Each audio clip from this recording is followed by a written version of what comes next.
और अब सीधा आपको ले चलते हैं भोपाल, जहां भोपाल में आयोजित रेजांगला पवित्र रज कलश यात्रा में सीएम डॉक्टर मोहन यादव पहुंचे हुए हैं। हमारे इस प्रदेश के गौरव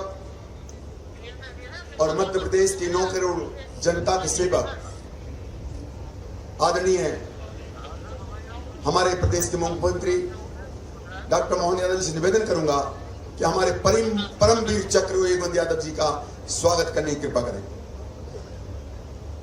एक बार जोरदार तालियां बजाएं। भारत पाकिस्तान युद्ध में जिन्होंने एक बार भारत माता का गौरव बढ़ाए, ऐसे हमारे योगेंद्र सिंह यादव जी परमवीर चक्र विजेता का हमारे प्रदेश के यशस्वी जननायक स्वागत कर रहे हैं। ये भारत माता के प्रति वो भाव को दर्शाता है। प्रदेश के मुखिया, हम सब के लाडले और जनप्रिय नेता, जो शासन की योजनाओं में मध्य प्रदेश भारत माता के स्वाभिमान को हमेशा से एक बार जोरदार तालियां बजाएं।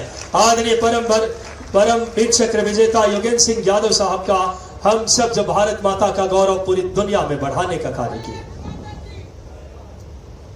अब मैं हमारे देश के और सेना में अपना, जिन्होंने पूरा भारत को ही गौरवान्वित किया, जैसे कर्मवीर योद्धा आपके बीच जो हम सबके प्रेरणा स्रोत थे, 2 ही मात्र हमारे आज मार्गदर्शन करने के लिए हैं, श्रद्धेय मुख्यमंत्री जी और परमवीर चक्र योगेंद्र यादव जी।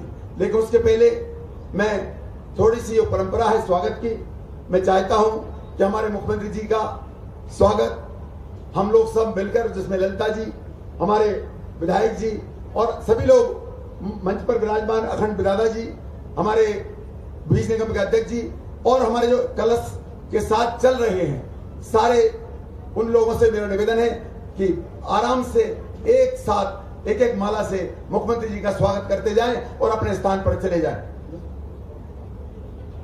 मैं वो नाम का उद्घोष करता हूं जो सब सर्वप्रथम मैं जगदीश दादा से आग्रह करता हूं कि आप हम सब की तरफ से, और माननीय मुख्यमंत्री जी का भाव है, हमारे शहीदों को समर्पित भाव है, कलश को हम सब पहले, माननीय मुख्यमंत्री जी हम जानते हैं कि राष्ट्र भाव के उस संकल्प को गति दे रहे हैं और हमेशा से भारत माता।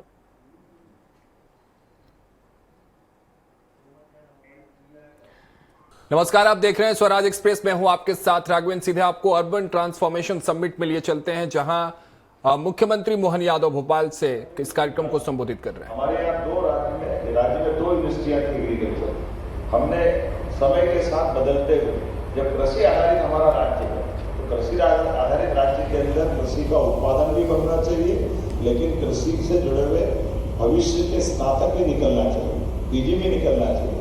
इसीलिए हमारी 17 सरकारी विश्वविद्यालय में से आज की स्थिति में 11 विश्वविद्यालय में बीएससी एग्रीकल्चर, हॉर्टिकल्चर सारे सब्जेक्ट खोल करके, कहाँ एक तरफ हमारे पास 400 विद्यार्थी थे, आज की स्थिति में 6000 विद्यार्थी हमारे एग्रीकल्चर से पढ़कर निकलने वाले अपने राज्य में बना है। और केवल एग्रीकल्चर में सभी सेक्टर में समान रूप से आयुर्वेदिक कॉलेज की अगर बात करें, 40 साल से हमारे केवल 7 मेडिकल कॉलेज आयुर्वेदिक थे, लेकिन आज 1 साल के अंदर हमने 8 मेडिकल कॉलेज खोल दिए और 4 पाइपलाइन है।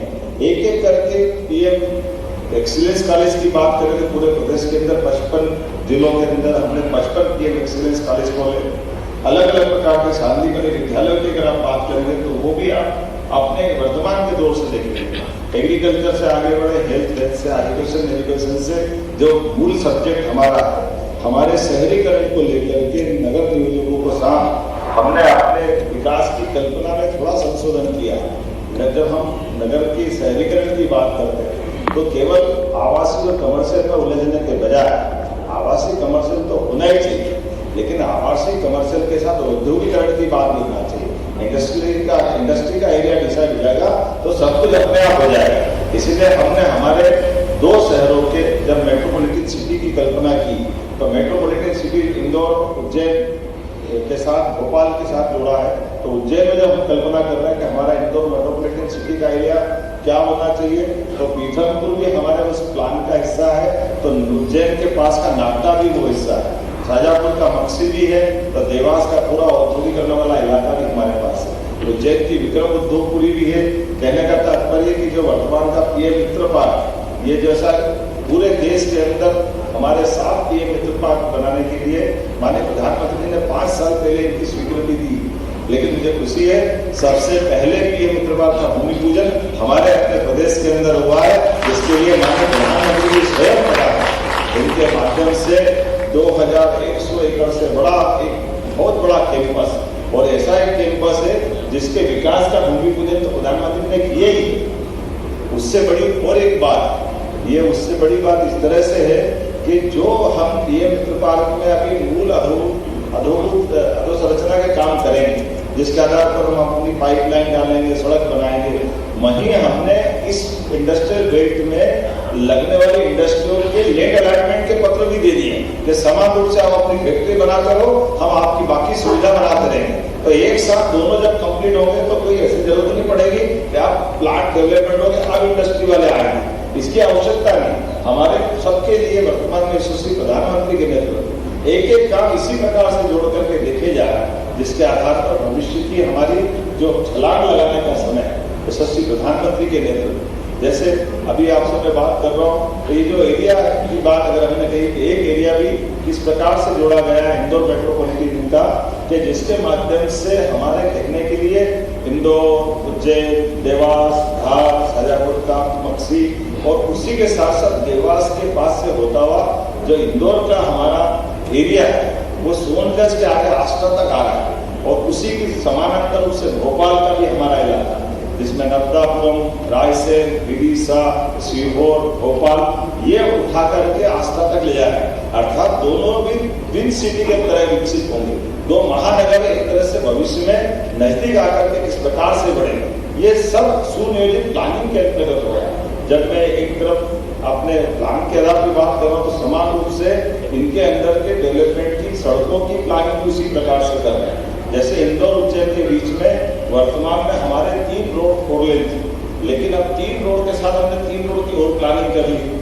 इसमें अकेला हमारा एग्जिस्टिंग रोड उसको 6 लेन में डाल रहे हैं, उसके साथ में एक अलग से हमने अमलतास क्लास 4 लेन बनाया, लेकिन एक ग्रीन बेल्ट हमारा फतेहाबाद से उज्जैन इंदौर का एयरपोर्ट से जोड़ के बना रहे हैं। इसी के साथ साथ एयर कॉरिडोर का भी प्लान कर लिया है।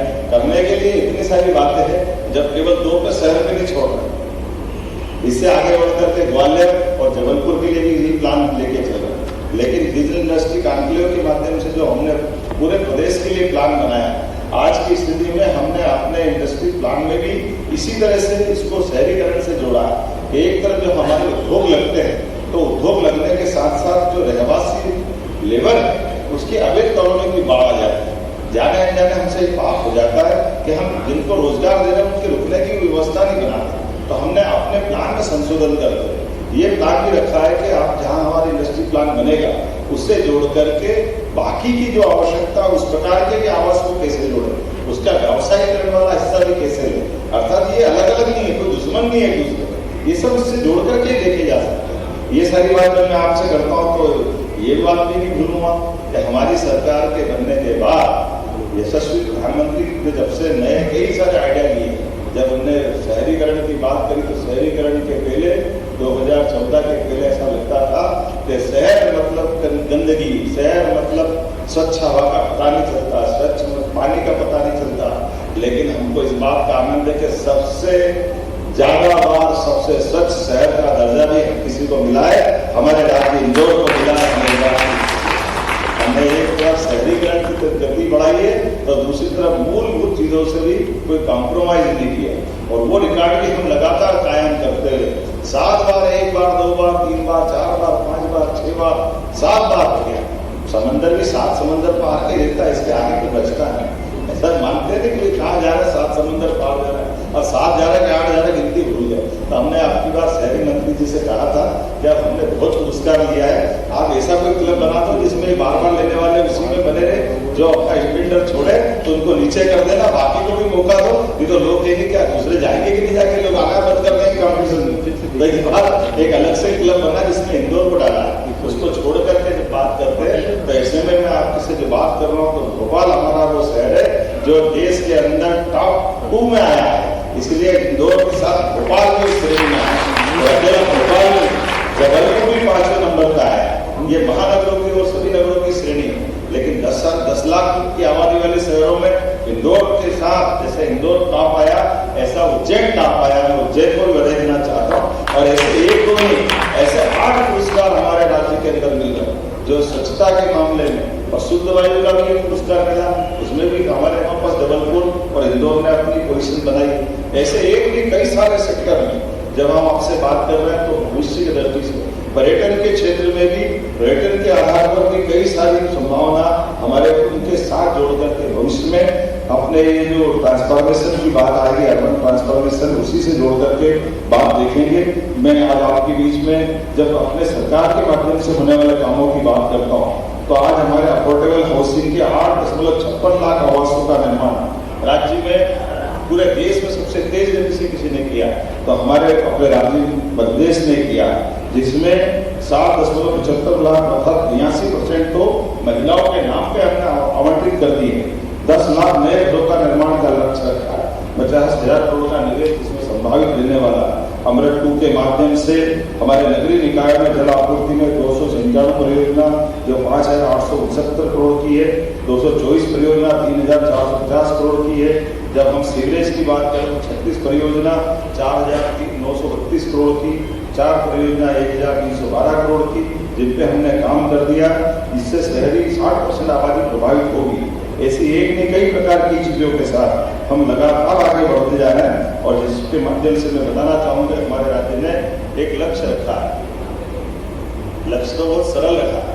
हमने कहा कि किसी राज्य की आर्थिक व्यवस्था में जीडीपी का बड़ा रोल है, तो जीडीपी 5 साल में हमारे जितना बजट, उस बजट को डबल करें। इसलिए 16% की ग्रोथ के आसपास से सभी सेक्टर में समान रूप से हम आगे बढ़ रहे हैं। एकमात्र राज्य जो अपनी गति मेंटेन कर रहा है विकास के मामले में, अधोसंरचना के मामले में और हमारी सारी व्यवस्थाओं में वित्तीय नियंत्रण के साथ जो योजना हमारी जनहितैषी जन कल्याण का है, उन सारी योजनाओं में हम लगातार आगे बढ़ रहे हैं, किसी सेक्टर को नहीं छोड़ रहे। इसलिए अगर हम इस तरह से जब बात करते हैं तो सरकार की एमएसपी पे गेहूं की खरीद तो 425 रुपए क्विंटल थी, लेकिन हमारी वित्तीय पोषणता की, हमारी वित्तीय सक्षमता के बलबूते पर 175 रुपए क्विंटल का बोनस देकर हमने 2600 रुपए क्विंटल पूरे देश में सबसे ज्यादा गति से हमने गेहूं का उत्पादन करते हुए अपने राज्य के अंदर किसानों की बेहतरी के लिए काम किया। बीते 2 दिन पहले मैं अपने धान उत्पादक किसानों के बीच में जब बालाघाट आया था, बालाघाट मुद्दा नक्सलाइट को पता नहीं कितने प्रकार से जाना जाता था, लेकिन मैं प्रधानमंत्री जी को आपके माध्यम से धन्यवाद देना चाहूंगा। जोरदार अभिनंदन करें माननीय प्रधानमंत्री जी का और माननीय गृह मंत्री जी, जिनके माध्यम से हमारा सर्वाधिक नक्सल प्रभावित एक जिला बालाघाट था, वो उस श्रेणी से बाहर आया है। अभी हमारा जो सर्वाधिक वाला जो ठप्पा था उससे बाहर आए और निश्चित रूप से मार्च 2026 के बाद लाल सलाम को सलाम करने की स्थिति में हम आ जाएंगे। हमारे यहाँ कोई नक्सलवादी गतिविधि नहीं है। किसी भी शहर के विकास के क्रम में इसकी बड़ी भूमिका होती है। जब हम एक तरफ ये डबल जीडीपी की बात कर रहे हैं तो देश का योगदान किस प्रकार से दुनिया के सामने हो और देश का टारगेट होगा तो मध्य प्रदेश का भी अपना योगदान होना चाहिए। इसलिए 2047 तक हमने 2 ट्रिलियन इकोनॉमी का लक्ष्य रखा है, उसमें शहरी क्षेत्रों की बड़ी भूमिका होगी। इसलिए विस्तृत रूप से हम उसमें समान रूप से आगे बढ़ रहे हैं। आज के इस अवसर पर मैं पुनः आपका इस अच्छे विचार मंच का स्वागत करता हूँ, अभिनंदन करता हूँ। आने वाले सिमस्त की तैयारी भी हमारे जोर शोर से चल रही है। जितने प्रकार के काम हो सकते हैं, सिमस्त केवल उज्जैन का नहीं, यह हमारे पश्चिमी मध्य प्रदेश के कई सारे शहरों का, भोपाल से प्रभावित होकर के हमारे बॉर्डर के सभी जिले, चाहे खंडवा हो, मंदसौर हो, रतलाम हो, अन्य राज्यों से लगे हुए इलाके से लेकर के पूरे मालवा को प्रभावित करने वाला है। ऐसे में हमारे सभी जिलों को जोड़ करके भविष्य का एक विश्व स्तरीय जो मेला होने वाला है, उसमें भी हम बहुत अच्छे से काम कर रहे हैं। हमारे इन्हीं कामों के बलबूते पर आप कभी अंदाज लगाओ, पूरे देश का कोई ऐसा राज्य होगा, हमारी सबसे शहरीकरण की सबसे छोटी इकाई नगर परिषद होती, नगर पालिका से बीच में। आप ऐसी नगर पालिका पूरे देश में कहीं पाएंगे? नगर पालिका में मिश्रा जी क्या होना चाहिए? एयरपोर्ट,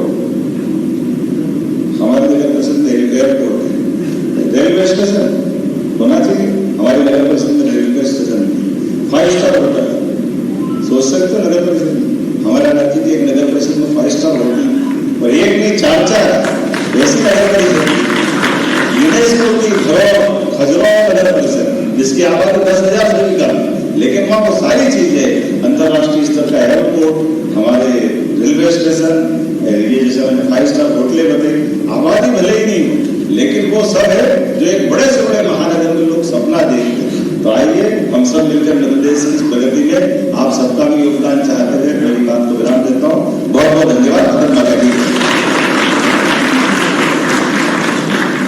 बहुत बहुत धन्यवाद माननीय मुख्यमंत्री जी, आपकी संकल्पबद्धता, आपकी सोच हम सभी को आगे बढ़ने की प्रेरणा देती है। और अब मैं मंच पर आमंत्रित करना चाहूंगी श्री भरत आस्थाना जी, इकोनॉमिक।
नमस्कार, स्वराज एक्सप्रेस में आप सभी का स्वागत है। मैं हूं आपके साथ कपिल मिश्रा। सीधे चलेंगे भोपाल, जहां पर आयोजित रेजांग ला पवित्र रज कलश यात्रा में सीएम डॉक्टर मोहन यादव शामिल हुए। क्या कुछ कह रहे हैं, सुन लेते हैं। भोपाल में मध्य प्रदेश की ओर से स्वागत है, अभिनंदन है।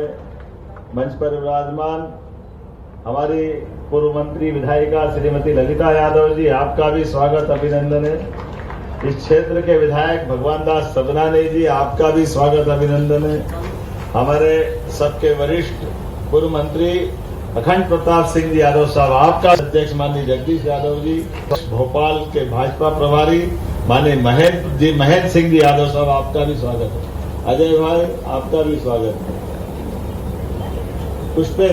पुष्पेन यादव जी, और अजय इधर मेरे तरफ।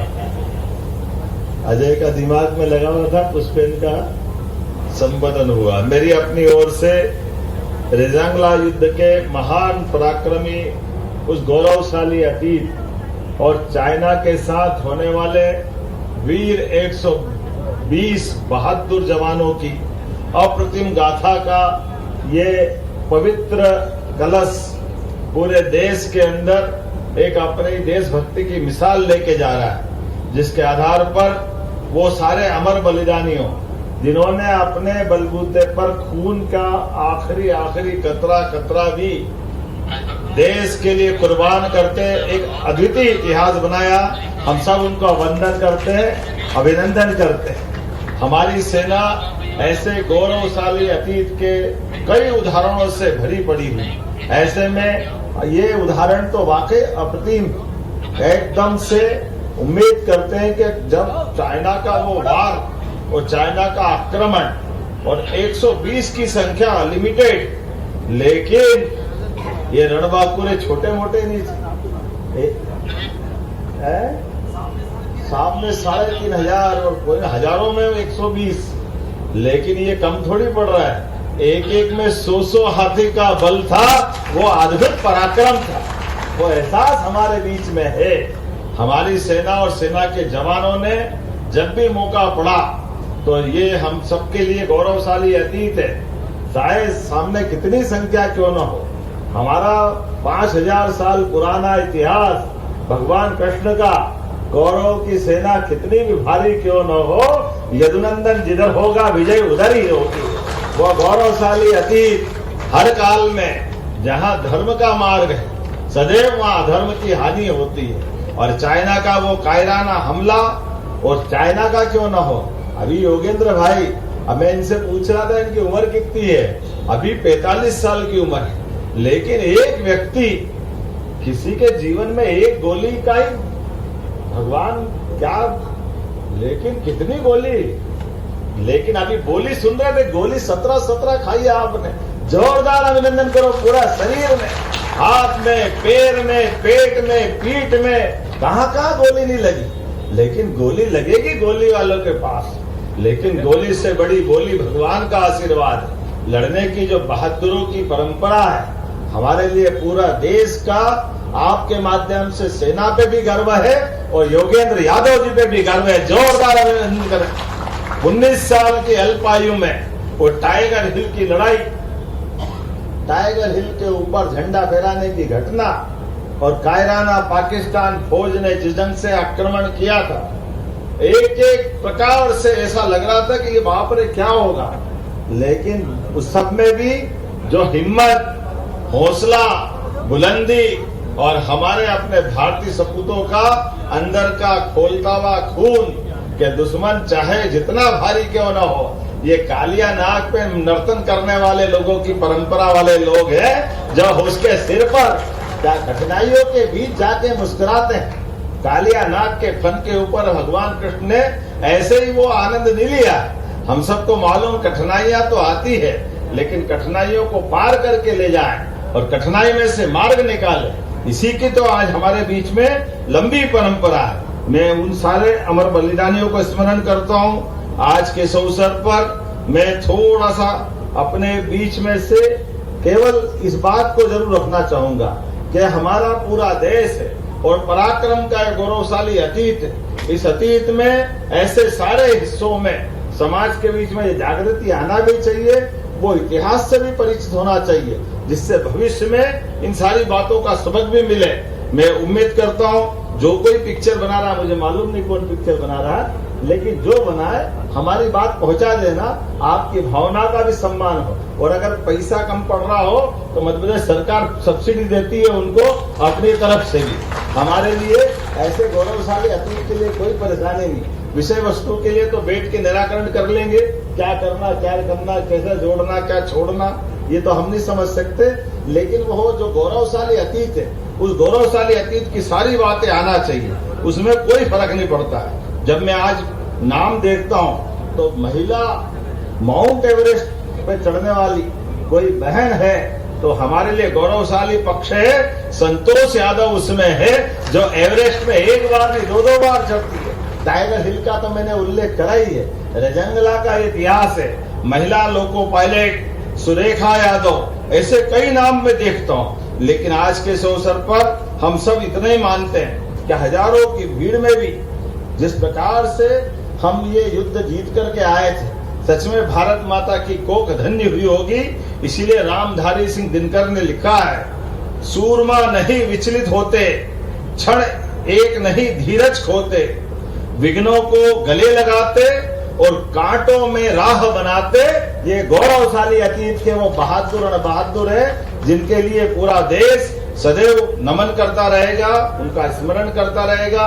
हमारी अपनी राज्य सरकार की ओर से भी उन बहादुर शहीदों को हमारा नमन, और एक बार फिर इस पूरी यात्रा के आयोजकों के प्रति भी मेरी शुभकामना भी है। और हमने ऐसे कई सारे ऐसे स्मारकों को भी एक तरह से यहाँ शौर्य स्मारक भी है। अगर इससे जुड़ी हुई यहाँ की गाथाओं का कोई दृश्यांकन, फिल्मांकन की जरूरत होगी, आपसे मदद लेकर के उस बात को भी लाएंगे।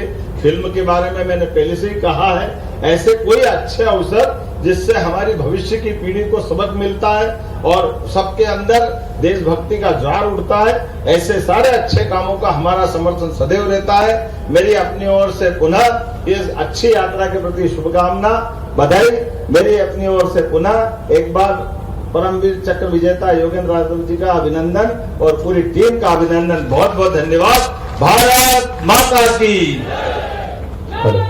बहुत बहुत धन्यवाद माननीय मुख्यमंत्री जी, आपके ओजस्वी प्रेरणादायी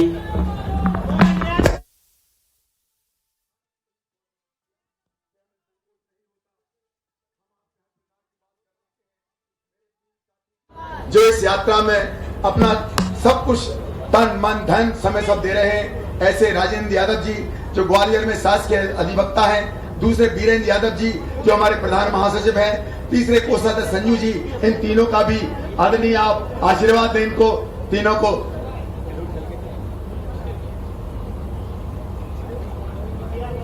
और इस उमेश यादव जी जो यहाँ के प्रभारी हैं, हमारे शेर सिंह यादव जी जो भोपाल के प्रभारी हैं, इस यात्रा के आदरणीय शेर सिंह यादव जी को भी आप लोग हमारे मुख्यमंत्री जी आशीर्वाद दें। मुख्यमंत्री जी, मैं ही धन्यवाद देता हूं आपको, आपने जो समय निकाला है इन शहीदों को, आपके लिए हमेशा हमारी समाज, इस भारत के हर सैनिक के इस मन में सम्मान रहे। बहुत बहुत धन्यवाद माननीय मुख्यमंत्री जी। क्या हमेशा राष्ट्र प्रेम और देश के लिए हमेशा से एक संवेदना रही है, अपने छात्र जीवन से लगातार देश प्रेम के भाव, और ऐसे हमारे